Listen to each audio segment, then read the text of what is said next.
We have 3 short horror stories. All of them might be true, or all of them could be made up. Tell me in the comments which ones you think are true, allegedly, and which ones you think are made up. After the stories, there will be 30 minutes of just rain and thunderstorm sounds by the fire so you can fall asleep or just relax. Alright, so picture this. It was a stormy night, and I found myself home alone. My parents were out of town, and I had the whole house to myself. I'd been binge-watching some scary movies earlier, so I was already a little on edge. But hey, I love a good adrenaline rush, so I wasn't too bothered. I decided to make some popcorn and settle in for a movie marathon. The rain was coming down hard outside, and the wind howled like a pack of wolves. It was the perfect setting for a spooky night in, right? As I was halfway through my 3rd movie, I started to notice some weird creaking sounds coming from upstairs. Now, I'm not one to scare easily, but being home alone, every little noise seems to echo 10 times louder. So I muted the TV and listened closely. It was probably just the house settling, right? That's what I kept telling myself. But then I heard footsteps, definite footsteps upstairs. My heart skipped a beat, and I froze on the spot. I tried to brush it off, thinking it might be my imagination. But nope, I heard them again. I decided to be brave and grabbed the nearest thing I could use as a weapon. A sturdy umbrella, don't judge. As I tiptoed up the stairs, I tried to rationalize it. Maybe I left a window open, and the wind was just playing tricks on me. But deep down, I knew this was different. When I reached the top of the stairs, the footsteps stopped. I held my breath, trying to hear anything that could explain what I just experienced. That's when I saw it. A door at the end of the hallway that I didn't remember seeing before. I'm telling you, this door gave off the spookiest vibes. It was like something out of a horror movie, all old and creaky, with peeling paint and a rusted doorknob. But there was something drawing me toward it, like a magnetic force I couldn't resist. Against my better judgment, I approached the door and reached for the knob. It felt ice cold to the touch, and as I turned it, a chill ran down my spine. The door opened with a long, eerie creak, revealing a pitch-black room beyond. I should have walked away, right? But my curiosity got the best of me, and I couldn't back down now. So I took a deep breath, flicked on the light switch, and there it was. A room straight out of a haunted house. Dusty old furniture covered with white sheets, cobwebs in every corner, and an overwhelming sense of something not quite right. I stepped inside, and that's when I heard it. A soft, distant whisper, almost like a child calling out for help.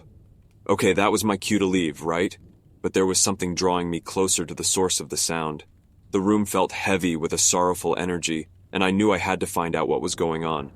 I followed the sound to a small hidden closet tucked away in the corner. My heart pounded in my chest as I reached for the doorknob. With trembling hands, I slowly opened the door, and what I saw inside made my blood run cold. A tiny, old-fashioned doll was sitting on a dusty shelf, its glassy eyes staring right at me. And you won't believe what happened next. The doll blinked. Yes, I swear to you, its eyes moved! I slammed the closet door shut, not wanting to see any more of that creepy doll. But as I turned to leave, I felt a strange presence behind me, like someone was watching me. I spun around, but there was no one there. Only that doll sitting there, watching me with those lifeless eyes. I hightailed it out of that room and practically flew down the stairs. I didn't look back until I was safely back in the living room, with all the lights turned on, of course. From that moment on, I knew there was something seriously off about that house. I couldn't wait for my parents to come back. Heck, I'd even welcome a sibling, anything to keep me from being alone in that place again. And let me tell you, that creepy doll had me sleeping with one eye open for weeks. I don't know what was going on in that house, but I can tell you one thing. I'll never forget that stormy night at 13th Street, and I'll never watch another scary movie alone again.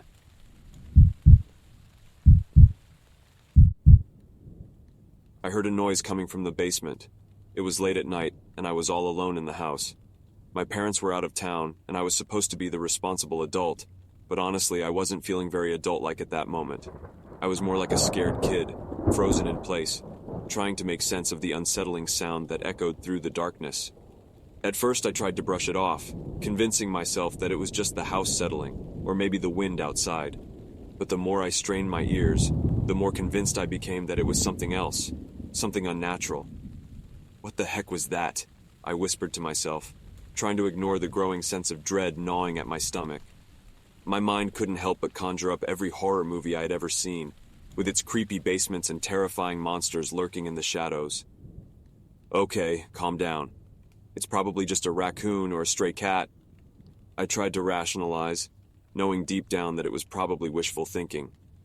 But curiosity got the better of me, and against my better judgment, I tiptoed towards the basement door. I couldn't believe I was about to do this, but I couldn't leave the source of the noise unexplored. Maybe it was just a harmless explanation waiting for me in the darkness below. I reached for the doorknob, my hand trembling with nerves, and turned it slowly. The door creaked open, protesting as if warning me to turn back, but I swallowed my fear and flicked on the basement light, flooding the stairs with an eerie glow. As I descended the steps, each creak seemed to magnify, echoing through the silent house like a haunting melody. My heart pounded in my chest, and I tried to steady my breath. I couldn't shake the feeling that I was being watched, that something evil lurked in the shadows. "Hello?" I called out, trying to sound brave even though my voice cracked with fear. "Is anyone down there?" No response, just the faint hum of the furnace and the distant rumble of a passing car outside. My eyes darted around, searching for any sign of movement, but the basement appeared empty.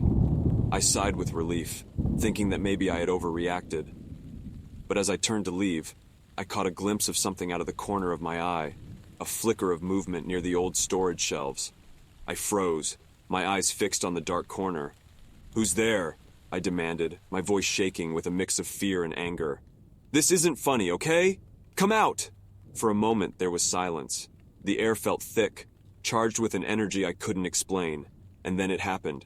The shelves rattled violently, as if something, or someone, was hiding behind them. I stumbled back, my heart pounding in my ears. "Nope, nope, nope," I muttered, already halfway up the stairs in a desperate attempt to escape. But just as I reached the top, the basement light flickered, plunging the stairwell into darkness. "Oh, come on!" I yelled, frantically fumbling for the light switch. Finally, after what felt like an eternity, the light flickered back to life. I glanced down the stairs, half expecting to see a demonic figure staring back at me. But the basement was empty once again. The shelves stood still, and there was no sign of movement. Had I imagined it all? Was it just my mind playing tricks on me? As I caught my breath, I decided I'd had enough of the basement adventure. I slammed the door shut, locked it, and retreated to my room, vowing never to venture down there again. That night I lay awake, my mind racing with questions and fear. What was in the basement? Was it a ghost, a demon, or something else entirely? I didn't have the answers, and I wasn't sure I wanted them. From that day on, I made sure to avoid the basement at all costs. I never heard the noise again, but the memory of that night still haunts me. Sometimes, when I'm home alone, I can't help but wonder if something is lurking in the shadows, waiting for the right moment to reveal itself. But for now, I'll keep the basement door firmly shut, hoping that whatever was down there remains hidden. And I'll do my best to convince myself that it was all just my imagination, that there's nothing to fear in the down there, nothing but my own overactive imagination. Or so I hope.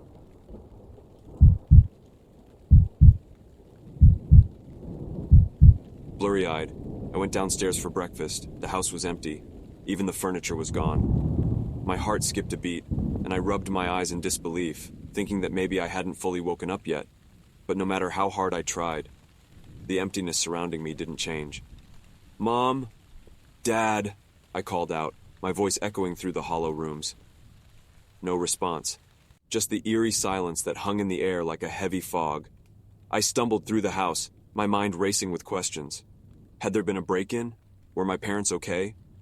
Panic began to set in, but I forced myself to think rationally. Maybe they went out early for something, I muttered, trying to find a plausible explanation. But that didn't explain the missing furniture. It was as if the house had been wiped clean of any signs of life. Feeling uneasy, I grabbed my phone to call my parents, but the screen remained black, no battery. Great, just great. As I stood there, feeling utterly alone and disconnected from the world, a strange sound caught my attention, a soft, rhythmic tapping. It seemed to come from everywhere and nowhere at the same time. Following the noise, I found myself in the basement. "Hello?" I called out, my voice trembling. "Is anyone there?" No answer, just the tapping growing louder and more insistent.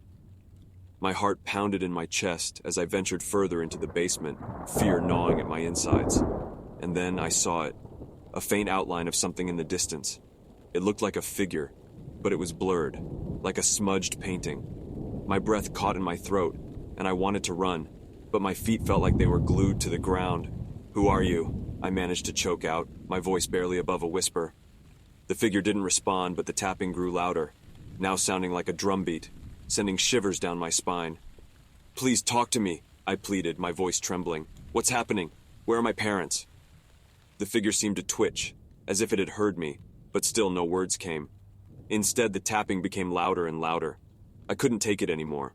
The fear was suffocating, and I had to get out of there. I turned to run back upstairs, away from the figure and the incessant tapping. But as I climbed the stairs, something strange happened. The walls around me appeared to shift and contort. The once familiar hallways seemed to twist into an unfamiliar labyrinth, trapping me inside the ever-changing maze. "What is this? What's happening to me?" I cried out, feeling as if reality itself was bending under some unseen force. No matter which way I turned, the walls seemed to close in, and the tapping followed me, an unyielding presence that seemed to seep into my soul.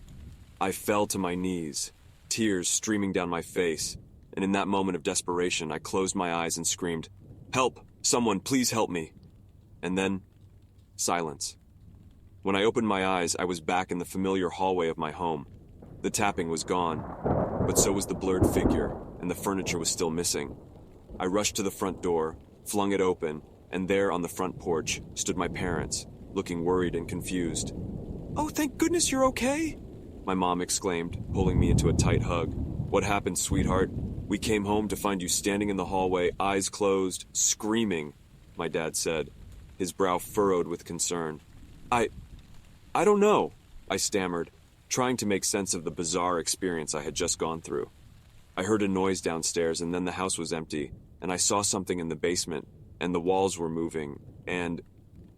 My parents exchanged concerned glances, but they didn't press for more details. Instead, they reassured me that everything was okay now, and that maybe I just had a bad dream. But deep down, I knew it wasn't a dream. It was something else, something inexplicable and unsettling. And even though the house was back to normal, I couldn't shake the feeling that I had glimpsed into another dimension, a place where reality twisted and blurred, and things were not what they seemed. And I knew one thing for sure: I would never look at my house the same way again.